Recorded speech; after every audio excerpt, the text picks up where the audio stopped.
Based on confidential sources, 30,000 cannabis nursery plants were destroyed and uprooted at Indranagar area by the Melagarh Police on Wednesday.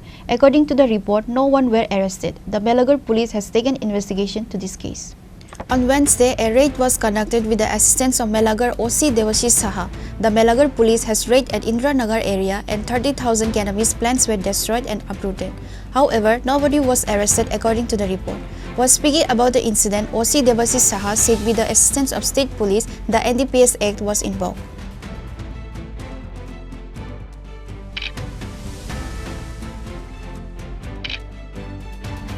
আজকে সকালবেলা আমাদের কাছে একটা information আসে যে মেলাগড় ইন্দিরানগর ওয়ার্ড নাম্বার 8 এবং ঠিক গোমতী নদীর পাশেই একটা চরে এলাকার কিছু খালি জায়গার ভিতরে খুব হাইডেন অবস্থায় গাঁজা চারা নার্সারি আছে। অ্যাকর্ডিংলি আমরা আমাদের অফিসার এবং স্টাফ নিয়ে আমরা ঘটনাস্থলে পৌঁছাই এবং ভেরিফাই করে দেখি ঠিক এমন কিছু নার্সারি আছে এখানে। তো অ্যাকর্ডিংলি আমরা ওই নার্সারির গাছগুলোকে ডেস্ট্রয় করি।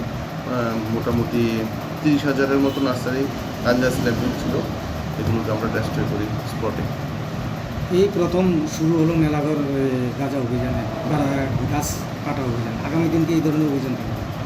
হ্যাঁ, অ্যাকচুয়ালি এখন তো আস্তে আস্তে যাই গাঁজা চাষ করবেন ওই আমরা অ্যাকর্ডিংলি আমাদের অথরিটির নির্দেশমূলে এবং বিভিন্ন রকমের সিজনে যে প্রত্যেকবার যেমনভাবে আমরা গাছ ডেস্ট্রয় করি, এবারেও সেইভাবেই আমরা গাঁজা গাছ ডেস্ট্রয় করে যাব।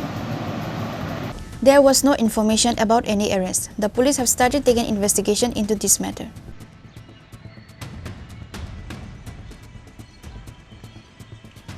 Bureau Report, Chini Khorang.